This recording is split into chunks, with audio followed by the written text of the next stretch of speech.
오늘 보면 19절에 아버지께서 나를 네겝 땅으로 보내시오니를 오늘 말씀의 제목으로 삼습니다. 이 말씀이 저와 여러분의 삶이 되기를 바랍니다.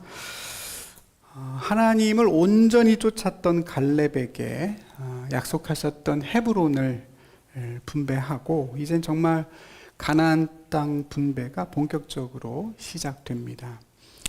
그런데 시작부터 조금 뭔가가 이상합니다. 처음 땅을 분배받는 지파가 12지파 중에 장남 지파에 해당하는 르우벤이 아니고 야곱의 넷째 아들인 유다의 후손 유다 지파입니다. 15장 전체가 다 이 유다 지파에게 분배된 가나안 땅을 기록하고 있는데요. 오늘 우리가 읽은 전반부는 이 분배받은 땅의 전체 경계선을 그리고 있고 남쪽 경계부터 시작해서 동쪽과 북쪽, 서쪽으로 그러니까 시계 반대 방향으로 그 경계를 자세히 설명합니다. 그리고 아직 읽지 않은 후반부에는 그 경계 안에 자리 잡고 있는 모든 성읍들, 마을들을 자세하게 열거하고 있습니다. 그리고 이제 그 중간에 한 에피소드가 등장하는데 다시 한번 갈렙과 그 가족에 관한 이야기가 삽입되어 있습니다. 그러니까 이후에 우리가 보게 될 다른 지파들의 땅 분배 내용과는 많이 다른 분량도 그렇고 내용도 그런데요. 유다 지파를 가장 먼저 또 가장 비중 있게 성경이 기록하고 있음을 보게 됩니다. 그럼 어째서 유다 지파가 제일 먼저 분배를 받게 됐고 또 이 순서에는 어떤 의미가 있을까 생각을 해보게 되는데요. 물론 갈렙이 속하고 있는 이 유다 지파가 당시 실제적인 리더의 역할을 감당하고 있었기 때문이라고 추측해 볼 수도 있겠습니다. 인구도 제일 많고 분배받은 땅도 가장 넓습니다. 장자는 아니었지만 여러모로 장자의 면모를 갖추고 있는 지파가 유다입니다. 아시는 것처럼 유다의 이런 그 우월적인 지위는 12아들에 대한 그 아버지 야곱의 예언적인 축복에 그 기원을 두고 있습니다. 야곱이 숨을 거두기 전에 12아들을 다 불러서 아버지로서 아들들을 축복하면서 이 유다에게 이렇게 이야기를 했습니다. 유다야, 너는 형제들의 찬송을 받을 것이다. 내 손이 너의 원수의 목을 잡을 것이요 내 아버지의 아들들이 너에게 절하게 될 것이다. 유다는 사자 새끼다. 그가 엎드리고 웅크림이 수사자 같고 암사자 같으니 누가 그를 범할 수 있으랴. 왕의 지팡이가 유다를 떠나지 않고 통치자의 지팡이가 그 발 사이에서 떠나지 아니하리니 권능으로 그 자리에 앉을 분이 오시면 모든 백성이 그에게 복종할 것이다. 이렇게 아주 놀라운 이야기로 유다를 축복합니다. 유다 지파에서 다윗이 태어나고 그 계보에서 주님이 오신 것이 결코 우연이 아님을 성경은 증언하고 있습니다. 하지만 그렇다고 해서 유다 지파가 꼭 먼저 분배를 받아야 되느냐? 그런 것은 아닙니다. 유다의 특별한 어떤 권위를 아버지 야곱이 인정하고 예언했지만 그렇다고 해서 아버지 야곱이 제일 먼저 유다부터 축복한 것은 아니기 때문입니다. 축복한 것은 태어난 순서대로 르우벤에게 가장 먼저 했습니다. 다만 르우벤에게는 온전한 축복의 이야기만 한 것은 아니었죠. 르우벤은 일찍이 그 아버지의 첩인 빌하와 가져서는 안 될 관계를 가지게 됐고 그래서 야곱은 마지막 순간에도 그 일을 언급하여서 르우벤의 장자권을 사실상 박탈했습니다. 그 박탈된 장자의 축복은 누구에게로 가느냐? 11번째 아들인 요셉에게로 향합니다. 야곱은 요셉의 두 아들이었던 므낫세와 에브라임을 자신의 아들로 입양합니다. 다시 말해 손자들을 자기의 아들로 삼은 것인데요. 이것은 결과적으로 요셉의 지파가 다른 형제들에 비해서 2배의 기업을 받는 결과를 초래합니다. 아들이 둘로 늘어났으니까 그 둘에게 주는 기업으로 인해서 요셉만 두 기업을 받게 됐습니다. 장자는 동생들이 받는 기업의 딱 2배를 받도록 규정하고 있는 율법의 규례와 정확하게 일치하는 결과가 됐는데요. 우리는 다음 16, 17장에서 그 두 지파가 받은 기업을 함께 보게 될 겁니다. 다시 말씀드리지만 야곱이 유다를 특별히 축복하고 지위를 부여했음에도 불구하고 그렇다고 해서 유다가 맨 처음 축복을 받았던 것은 아닙니다. 장남 르우벤이 제일 먼저였고 다음은 둘째 아들 시므온, 셋째 레위, 그리고 나서 넷째 유다의 순서였습니다. 물론 시므온과 레위 역시 르우벤과 마찬가지로 그냥 축복이다라고 하기에는 어려운 말을 듣게 됐습니다. 야곱은 시므온과 레위를 한꺼번에 언급하게 되는데요. 이렇게 말했습니다. 시므온과 레위는 단짝 형제이다. 그들이 휘두르는 칼은 난폭한 무기다. 그들은 화가 난다고 사람을 죽이고 장난삼아 소의 발목 힘줄을 끊었다. 그 노여움이 혹독하고 분노가 맹렬하니 저주를 받을 것이다. 그들을 야곱 자손 사이에 분산시키고 이스라엘 백성들 사이에서 흩어버릴 것이다.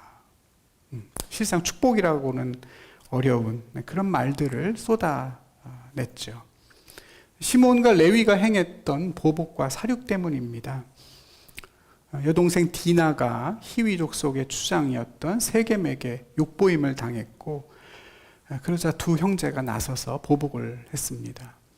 화해의 사인으로 할례를 받으라 명한 다음에 할례를 받고 괴로워하는 그곳 남자들을 전부 다 죽였고 모든 가축과 재물과 여인들을 노략했습니다. 앞서 르우벤이 자기 욕망에 굴복해서 불명예를 자초한 그런 사람의 표본이라고 한다면 이 시몬과 레위는 분노를 주체하지 못해서 자기에게 주어진 복에서 멀어졌던 사람의 전형입니다. 이렇게 첫째 아들부터 셋째 아들까지 스스로 장자의 축복에서 멀어지게 됐습니다. 이렇게 본다면 야곱이 12아들에게 했다는 그 예언적인 축복은 사실 전부 다 축복이었던 것도 아니고 또 단순히 미래를 점찍어서 보여주는 그런 식의 예언이 아니었음을 알 수 있습니다. 죽기 전에 하나님의 계시를 받아서 자기도 모르게 하는 그런 어떤 예언적인 메시지라기보다는 자녀들의 삶을 오랜 세월 지켜본 아버지로서 자녀들에게 마지막으로 남기는 영적인 교훈, 당부가 담겨 있는 겁니다. 그렇다면 왜 야곱이 넷째 아들 유다를 그렇게 축복했는가? 그것도 모든 지파를 대표하는 리더의 자격을 왜 그에게 부여했는가? 이건 역시도 충분히 우리는 그 이유를 헤아려 볼 수가 있습니다. 비록 장자의 명분과는 거리가 먼 유다이지만 그가 장자처럼 장자답게 책임과 헌신의 삶을 살아냈기 때문입니다.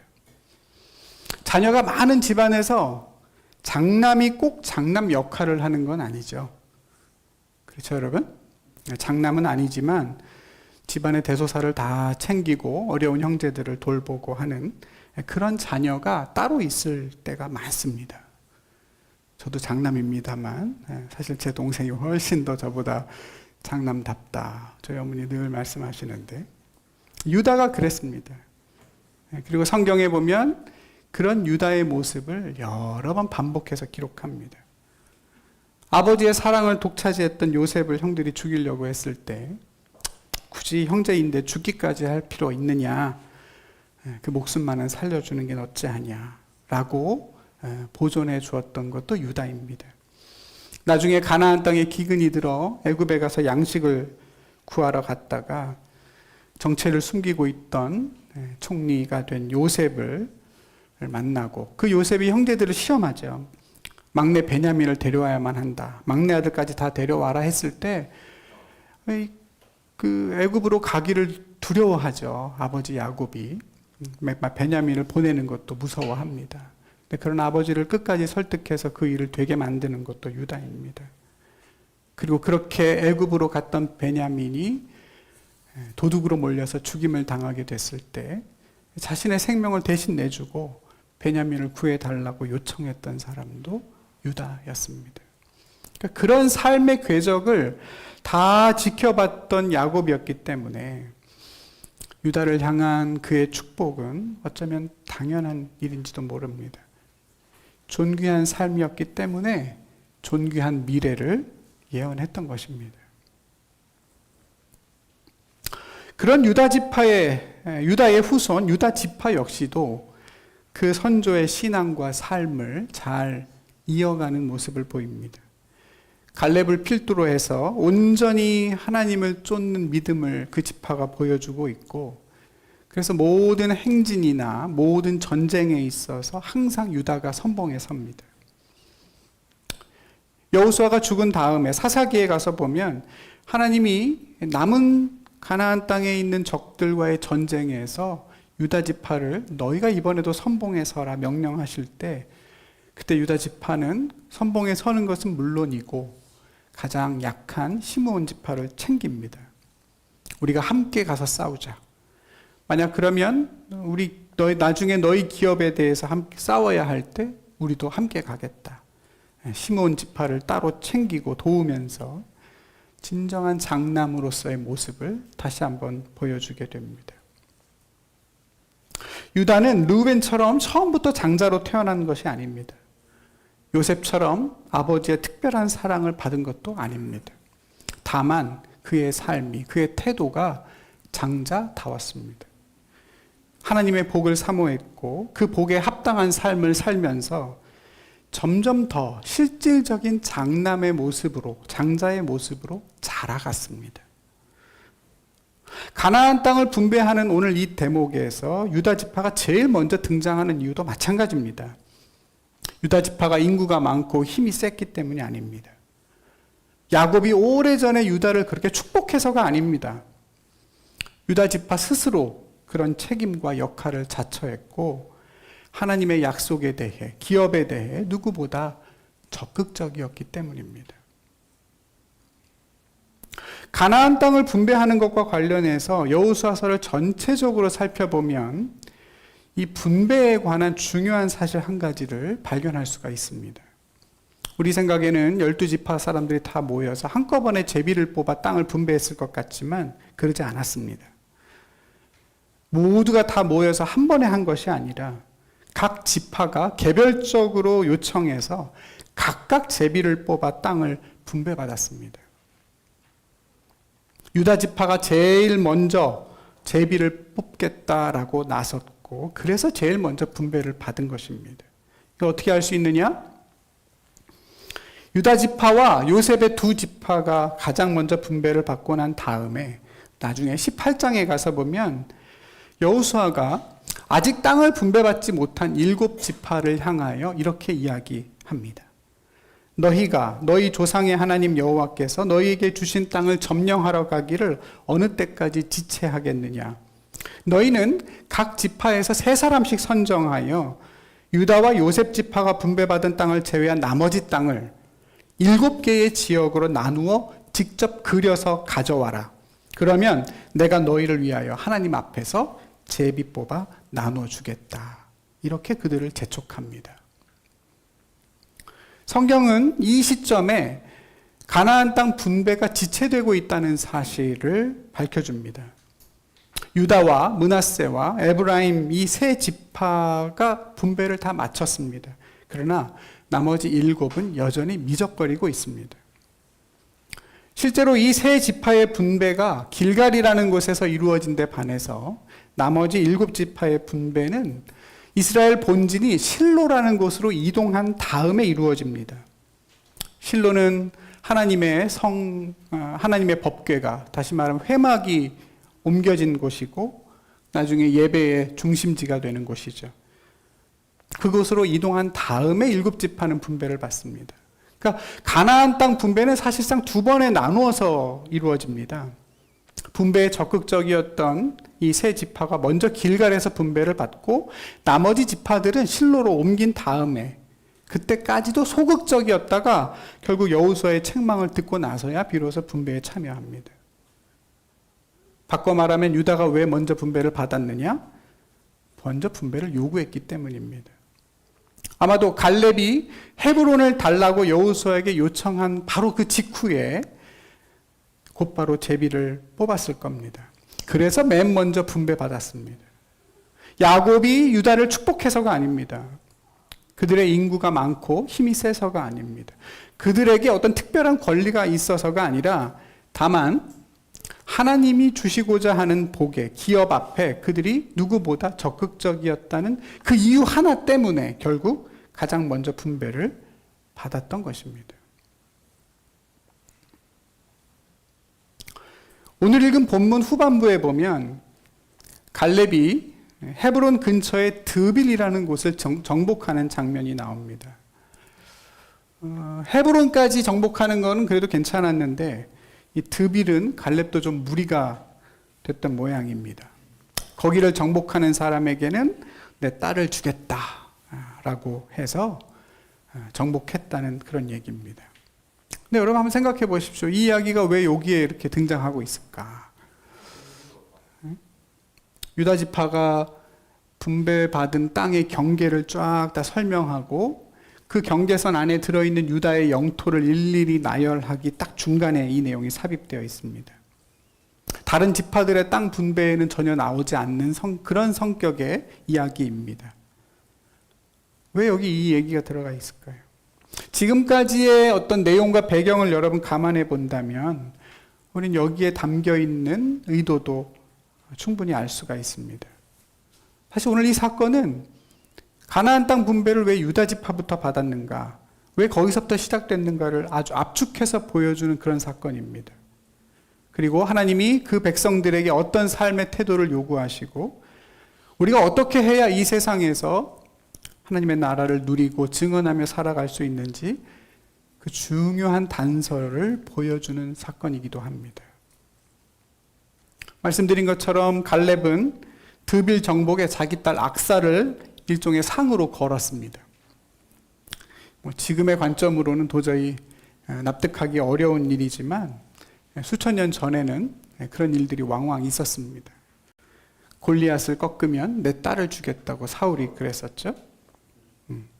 아마 아버지 입장에서는 일석이조일 수도 있습니다. 전쟁에서도 이기고 용맹스러운 사위도 얻고 어쨌든 한 청년이 나서서 내가 드빌을 정복하겠다 해서 정복하고 악사와 결혼하게 됩니다. 이 사람이 바로 훗날 이스라엘의 최초 사사가 돼서 메소포타미아로부터 이스라엘을 구원해내는 온니엘이라는 사사입니다. 그런데 여러분, 이 얘기 하나에 또 다른 얘기 하나가 보태집니다. 결혼을 잘하고 아버지와 이별을 해야 되는 상황에서 이 딸 악사가 남편 온니엘에게 우리 아버지한테 가서 밭을 좀 달라고 요구해봐라 이야기합니다. 사실 좀 기묘한 이야기입니다. 왜냐하면 한참 땅을 분배하고 있는 이 상황 속에서 출가하고 있는 딸이 땅을 요구하는 장면입니다.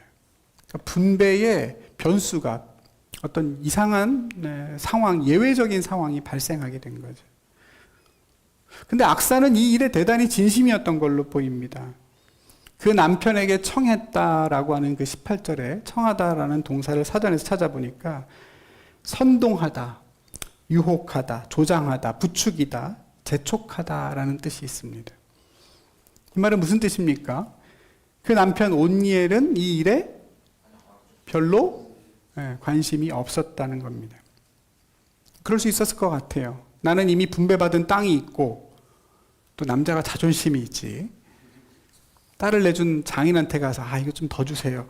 이렇게 부탁하고 싶지는 않았을 것 같습니다. 그 대다수 주석가들은 이것이 결혼 지참금을 요구한 것이다 라고 이야기를 합니다만 저는 그건 전혀 아니라고 생각합니다. 여러분 한번 생각해 보십시오. 지참금이라고 하면 미리 얘기해서 다 받아내지 않았겠어요? 지금 나귀 타고 차 타고 집으로 가고 있는 상황에 갑자기 내려서 그 지참금 달라고 해라 이렇게 할 것 같진 않습니다. 그런 성격의 요구가 아닌 것입니다. 악사가 남편 온니엘의 옆구리를 계속 찌릅니다. 빨리 가봐. 가서 저거 좀 달라고 해. 재촉하는 장면입니다. 근데 여러분 재밌게도 정작 나귀에서 내려서 아버지 갈렙에게 부탁하는 것은 온니엘이 아니라 악사라고 성경에 나옵니다. 남편이 계속 머뭇거리니까 본인이 직접 나서게 된 것 같습니다. 기업을 분배하는 데 뜸을 들이고 있는 형제들 대신에 앞장섰던 유다의 모습과 오버랩되지 않습니까? 딸이 가다 말고 나귀에서 내렸습니다. 그리고 아버지에게로 다시 왔습니다. 그걸 본 아버지 갈렙이 말합니다. 왜 그러느냐? 내가 무엇을 원하느냐? 딸이 자기 집으로 가다 말고 차에서 내려서 아버지에게 다시 왔는데 이게 나 얼굴 한 번 더 보러 온 게 아닌다라는 것을 갈렙은 대번에 알았습니다. 그런 딸이 아닙니다. 너 뭘 원하니? 아버지 내게 복을 주십시오. 아버지께서 나를 네겝으로 보내시오니 샘물도 나에게 주십시오. 이야기합니다. 여기 나오는 네겝이라는 땅은 고유 명사이면서 동시에 보통 명사입니다. 이집트와 팔레스타인 땅 중앙에 있는 아주 메마르고 건조한 땅을 가리켜 네겝이라고도 하고 그와 유사한 땅들을 가리켜 네겝이라고 불렀습니다. 다시 말하면 황량하고 건조한 땅이란 뜻이죠. 그래서 샘물을 요구합니다.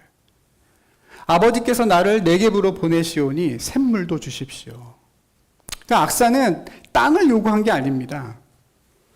자신이 살아가게 될 그 네겝이란 땅에서 꼭 필요한 샘물을 요구한 것이고 아버지 갈렙은 그런 딸에게 윗샘과 아랫샘 두 개의 샘을 모두 내어줍니다. 고래로부터 지금까지 아버지는 딸에게 약하다. 그게 이 말씀의 메시지 아니겠죠? 종교개혁가 칼뱅은 이 본문을 주해하면서 이 악사를 아주 탐욕스러운 여성으로 평가했습니다.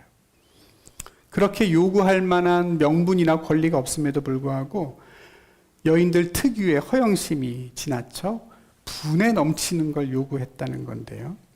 아마도 악사가 남편을 부추길 때 사용된 동사가 성경에서 부정적인 의미로 자주 사용됐기 때문인 것으로 보입니다. 그러면서 칼뱅은 이렇게 적었습니다. 악사는 자기 남편을 부당하게 졸라대면서 솔깃한 마음을 불러일으켰다. 이렇게 야심적이고 탐욕적인 아내들은 자기 남편들을 계속 충동질해서 마침내 그들로 하여금 염치와 온건과 공평을 잊어버리도록 강요한다. 그처럼 무모한 꼬임수에 넘어가는 일이 없도록 남편들은 더욱더 세심한 주의를 기울이지 않으면 안 된다. 이렇게 악사를 악평했는데요. 히브리어 성경을 처음 헬라어로 번역한 주전 4세기에 그 유명한 70인 성경에 보면 여기서 한술 더 뜹니다. 악사가 남편 온니엘을 부추긴 것이 아니라 남편이 아내를 부추겨서 한 일로 바꿔버립니다. 원래의 행동을 정반대로 번역한 거죠. 원문에는 명확하게 그 성이 구별되어 있어서 아내가 남편을 충동질한 걸로 되어 있습니다만 그걸 아예 임의로 바꿔버렸습니다. 갓 결혼한 여인이 도저히 이렇게 남편을 선동해서 아버지에게 무리한 걸 요구할 수는 없다 생각한 것이죠. 여자는 그럴 수도 없고 그래서도 안 된다는 것이 70인역과 또 칼뱅의 동일한 인식입니다. 그러나 지금까지의 본문의 내용을 전체적으로 고려해 본다면 이건 명확히 해석의 오류임을 알 수 있습니다. 성경은 악사와 그녀의 요구를 결코 부정적으로 그리지 않습니다. 무엇보다 그녀의 요구를 아버지 갈렙이 아무 말 없이 다 허락해 줬다는 것은 매우 중요합니다. 그것도 샘을 하나만 준 게 아니라 두 개나 다 줬습니다. 가나안 땅을 정복하고 분배하는 이 메시지 과정에서 갈렙이 차지하고 있는 어떤 비중과 의미를 생각해 보면 대단히 중요한 얘기입니다. 오늘 본문은 성경이 그냥 이유 없이 기록한 가족 얘기가 아닙니다. 그냥 한 가정의 에피소드였다면 여기 기록할 이유가 없습니다. 성경은 이 악사의 행위를 긍정할 뿐만 아니라 아버지 갈렙과 또 유다 지파의 신앙과 긴밀하게 연결합니다. 어쩌면 이 악사는 가장 유다 지파다운, 가장 갈렙다운 여인입니다. 아버지의 신앙의 청출어람입니다. 헤브론을 정복한 갈렙도 대단하고 드비를 점령한 온니엘도 특별하지만 그런 일 자체를 아예 하지 못하도록 규정되어 있는 사회 속에서 오직 아버지와 남편에 의해서 자신의 운명이 결정되는 한계 속에서 이렇게 자신의 기업을 찾고 요구하는 악사를 통해서 성경이, 오늘 성경 우리에게 어떤 믿음의 삶을 요구하고 있는가 우린 또렷하게 이해할 수가 있습니다. 저는 오늘 이 온니엘과 악사의 모습을 보면서 문득 조선의 태종 이방원과 그의 아내 원경왕후가 생각납니다. 여러분 얼마 전에 끝난 드라마 원경 혹시 보셨습니까? 네, 저도 보지는 못했습니다만 굳이 드라마가 아니어도 이방원의 아내 원경이 얼마나 당돌하고 당찬 여인이었는지는 다 아실 겁니다. 이방원을 태종으로, 왕으로 만든 것이 사실상 그 아내 원경이었다고 그러죠. 저는 본문을 보면서도 왠지 온니엘도 그랬지 않았을까. 악사가 있었기 때문에 온니엘을 최초의 사사로 만들지는 않았을까. 어쩌면 처음부터 악사가 그 온니엘을 꼬셔서 너 드비를 정복해와라. 그리고 나랑 결혼하자. 그런 스토리는 아니었을까. 여러분, 우리 오늘 이 내용이 왜 성경에 기록되었는가, 그리고 왜 그 위치가 하필 여기에 있는가, 그것이 무슨 메시지를 주고자 하는가 곰곰이 생각해 봐야 합니다. 다른 지파들이 다 분배에 소극적일 때 유다는 당연한 듯 그 일에 선봉에 섰습니다. 그런데 그 분배의 과정에서 한 여인이 전면에 등장합니다. 자신의 결혼, 기업, 운명을 스스로 결정할 수 없는 존재입니다. 그리고 그런 그녀로 인해서 분배에는 변수가 생겼습니다. 이것은 다른 사람들, 다른 남자들의 모습과 현저하게 대비됩니다. 하나님이 주신 기업을 분배받는 일임에도 불구하고 지체하고 머뭇거리는 다른 지파의 수많은 사람들과 비교되고, 척박한 네겝 땅을 분배받았으면서도 아무 대책 없이 그냥 그 삶으로 나아가려는 온니엘과도 구별됩니다. 무엇이 하나님이 기뻐하는 삶이고 어떤 모습이 이 땅에서 하나님의 나라를 이루어가는 삶인지 분명히 보여주죠. 메마른 땅을 기업으로 받았지만은, 그런 땅을 기업으로 가진 남자에게 상품처럼 결혼을 당했지만은 그냥 그 현실에 머무르는 것이 아니라 내게 복을 주십시오. 그 기업을 온전하게 살아내는 데 필요한 이 샘물을, 그걸 달라고 적극적으로 구하고 찾고 두드린 것입니다. 여러분, 악사는 자신이 받아들여야 될 부분과 내가 적극적으로 요구해야 할 부분을 명확히 분별했습니다. 당시의 관습으로는 남편을 선택할 수가 없습니다. 아버지가 가라는 대로 시집 가야 됩니다. 내 기업을 정할 수가 없어요. 남편의 기업이 내 기업이 됩니다. 그것 자체를 바꿀 수는 없습니다. 그러나 그 주어져 있는 현실 속에서 내가 할 수 있는 부분을 찾고 적극적으로 감당하고 변화를 요구했습니다. 내 말에 귀를 기울여 줄 아버지를 신뢰하고 일단 구해본 것이죠. 남들이 나에게 뭐라고 손가락질을 하든, 남편은 뜨뜻미지근하든 말든, 그러면 내가 직접 아버지 앞에 나가서 내게 복을 주십시오. 나를 네겝 땅으로 보내고 계시니 샘물도 주셔야 됩니다. 아버지의 사랑과 긍휼에 적극적으로 호소했습니다. 유다가 야곱의 넷째 아들로 태어난 건 내 선택이 아닙니다. 그냥 하나님이 허락하신 나의 분기시고 나의 기업입니다. 그러나 그 기업을 살아내는 방법은 전적으로 자신의 몫입니다. 장남도 아니요, 차남, 삼남도 아니요, 사남으로 장자의 권리를 차지할 가능성이 거의 없음에도 불구하고 유다는 보란듯이 그 넷째의 삶을 장자처럼 살았습니다. 내가 감당해낼 수 있고 책임질 수 있는 일이 있으면 누구보다 적극적이었습니다. 아버지 야곱과 하나님은 그런 유다를 이스라엘의 장자로 인정했습니다. 그의 허리에서 다윗이 왔고 그 계보를 통해 메시아가 이 땅에 오셨습니다. 제비 뽑아서 결정된 기업 자체를 우린 바꿀 수 없습니다. 하필 내가 받은 땅이 내 갭이고 하필 결혼한 남자가 그런 땅을 기업으로 받았으면 어쩔 수 없습니다. 받아들여야 합니다. 하나님, 이 기업을 물러주십시오. 내 갭은 안 받겠습니다. 다시 뽑게 해주십시오. 이렇게는 안 되는 일입니다. 하나님이 내게 줄로 재어주신 구역은 아름다운 곳에 있으며 나의 기업이 실로 아름답도다. 다윗이 고백하죠. 우리 먼저 나에게 주신 하나님의 기업을 인정하고 받아들이고 감사해야 합니다. 아멘입니까? 기업에 대하여 원망하고 그거 바꿔달라, 물러달라 하는 얘기가 아닙니다. 내게 주신 분복을, 은총을 먼저 감사로 받아들이고 귀히 여기면서 동시에 그 기업을 온전히 살아내는 데 필요한 그 샘물을 담대하게 요청하는 것. 그것이 성경이 말하는 성도의 믿음입니다. 아버지께서 나를 내 갭으로 보내시오니 내게 샘물도 주십시오. 여러분, 이 말 속에는 얼마나 깊은 신앙의 고백이 담겨 있는지 모릅니다. 내 삶에 대한 하나님의 주권과 판단을 인정하면서도 동시에 그러기 때문에 하나님의 긍휼을 구할 수 있습니다. 복을 달라고 하니까 남들 없는 거, 남들 다 가진 거 이런 거 달라고 하는 게 아닙니다. 땅을 더 달라는 얘기가 아닙니다.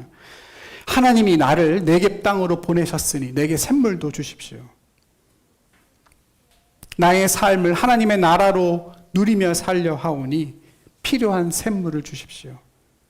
아버지께 구하고 찾는 것입니다. 여러분, 만약에 악사가 갈렙에게 샘물을 요청하지 않았다. 만약 그러면 어떻게 됐겠습니까?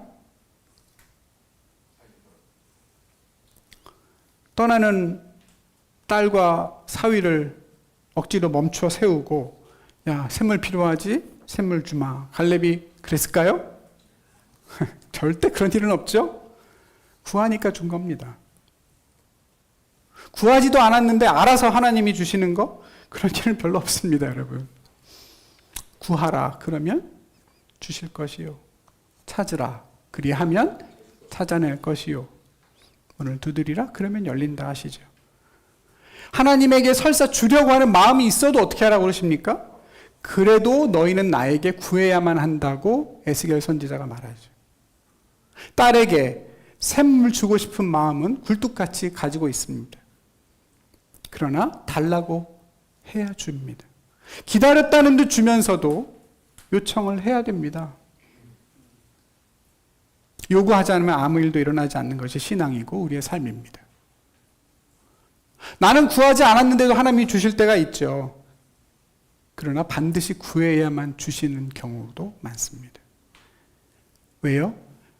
하나님은 단순히 우리의 필요를 채우시는 분이 아니라 우리의 기도를 통해, 우리의 간구를 통해 우리와 더 깊은 관계를 맺기를 원하시는 분이고 그 과정을 통해 우리의 신앙을 끊임없이 자라게 하시기를 기뻐하시기 때문입니다. 사랑하는 우리 성도 여러분, 유다가 12지파의 으뜸이 된 것은 그가 분배받은 땅이 으뜸이어서가 아닙니다. 아버지 야곱의 예언 때문도 아닙니다. 내게 주신 하나님의 기업을 인정하고 감사하되 하나님을 나의 아버지로 믿고 의지해서 지금 내 앞에 와 있는 하나님의 나라를 힘껏 침노에 들어갔기 때문에 진정한 장자의 복을 누리게 된 겁니다. 누구나 다 그 복을 받을 수 있지만 아무나 누리지 못합니다. 유다보다 훨씬 더 좋은 조건에 태어났던 장자 르우벤처럼, 차남 시몬과 레위처럼 나의 욕망이나 나의 죄로 인해 하나님의 기업을 잃어버리는 경우가 얼마나 많은지 모릅니다. 야곱의 형이었던 에서처럼 하나님이 내게 주신 축복이 얼마나 귀한 것인 줄을 모르는 경우도 허다합니다. 내게 주신 하나님의 분복과 기업을 팥죽 한 그릇보다도 못하게 여기고 내가 기도할 수 있고 내가 하나님께 예배할 수 있는 이 특권을 아무렇지 않게 내팽개치는 이들도 참 많습니다. 무엇보다 내게 주신 기업을 스스로 구하고 정복해 가야 한다는 사실도 잊어버린 채 모든 걸 다 하나님이 다 알아서 해결해 주실 때까지 그냥 기다리고 있는 경우가 제일 흔한 실수입니다. 구하지 않아도, 내가 찾아가지 않아도 하나님이 다 알아서 해 주실 줄로 착각하는 것입니다. 때가 되면, 내 차례가 되면 분배해 주시겠지. 남이 다 분배받고 나면 그때 또 내 거 분배받으면 되겠지. 어차피 제비를 뽑는 건데 먼저 뽑으면 어떻고 나중에 뽑으면 어떠냐. 뜨뜻미지근한 모습으로 하나님의 약속 앞에 서기 때문에 실은 넷째 아들에게도 기회가 오고 11번째 아들에게도 기회가 오는 것입니다. 대다수의 사람들이 분배받길 지체하는 7지파의 모습과 비슷하기 때문입니다. 괜히 먼저 분배받을 이유가 뭐가 있냐. 그랬다가 더 힘든 땅을 분배받으면 어떡하냐. 어떤 일을 해야 할 이유보다는 하지 않아야 할 이유를 더 많이 찾습니다. 조금만 힘들면 하나님이 내게 주신 기업 자체를 불평하고 원망합니다. 끊임없이 다른 누가 받은 기업과 비교하고 가슴 아파합니다. 그래서 그렇습니다. 유다처럼, 갈렙처럼, 악사처럼 하나님을 신뢰하고 감사하고 그 감사의 능력으로 힘껏 구하고 찾고 무엇이든 내가 먼저 적극적으로 책임지려고 하는 사람들에게 결국 하나님의 나라가 돌아가는 것입니다. 사랑하는 우리 성도 여러분, 하나님의 나라를 힘껏 침노하는 삶이 되기를 축복합니다.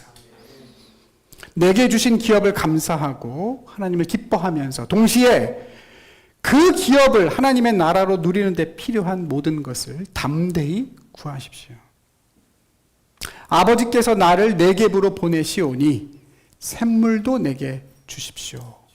이 말씀을 잊지 마세요. 그러면 여러분의 삶이 세상과 구별될 것입니다.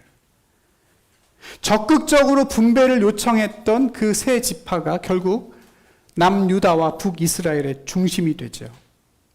더 나아가 오직 유다 지파만이 역사에 남는다는 사실도 기억하실 겁니다.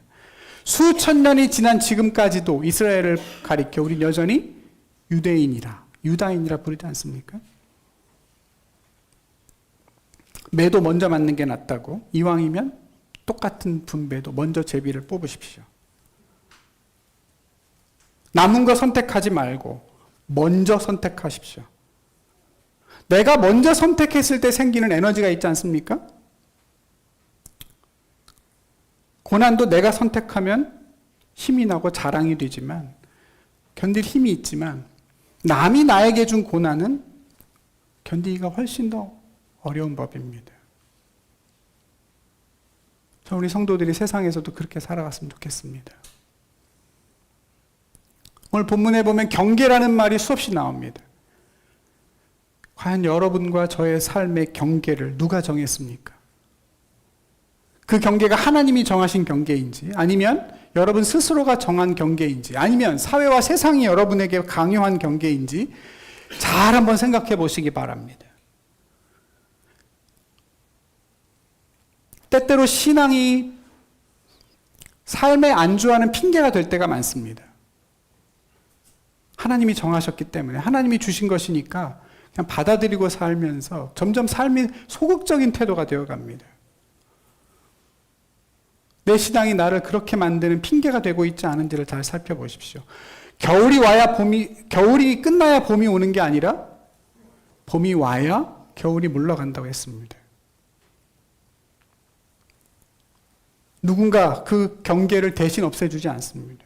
내 남편이, 나의 하나님이 그걸 해결해 주시겠지? 이런 마음이 아니라 오늘 악사와 같이 누군가를 찔러도 보고 선동도 해보고 하나님께 직접 구하기도 하면서 여러분 스스로 여러분의 기업을 찾고 누리고 정복하는 그런 삶이 되기를 축복합니다. 마지막으로 한 가지만 더. 과연 지금 내가 구하는 이것이 나의 욕심인가? 아니면 하나님이 나에게 주실 샘물인가를 어떻게 분별하는가? 그 둘이 분별 잘 안 될 때도 있습니다. 잘 안 될 때 어떻게 해야 됩니까?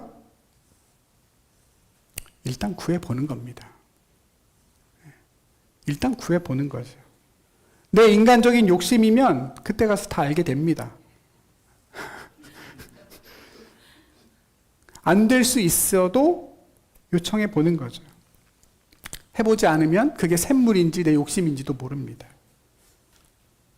여러분 살다가 누군가에게 어떤 부탁을 저 분명히 안 들어줄 게 뻔한데 그냥 한번 해보기는 하지 했는데 그 사람이 들어주는 경우 있지 않습니까? 엄청 많죠? 네. 괜히 내가 지레 겁을 먹고 거절할 걸 생각하고 부탁을 안 했다가 오히려 뺏길 때가 많습니다. 하나님도 마찬가지죠. 우리 아버지신데 뭐 욕심 좀 부려서 구했다가 얼마나 혼나겠습니까? 저를 따라해 보십시오. 아버지께서 나를 내겝 땅으로 보내시오니 샘물도 주십시오. 네. 그 믿음과 그 고백으로 저와 여러분의 삶이, 가정이, 우리 교회가 이 땅에서 주님의 나라를 더 풍성히 누리게 되기를 간절히 소망합니다. 기도하겠습니다. 긍휼히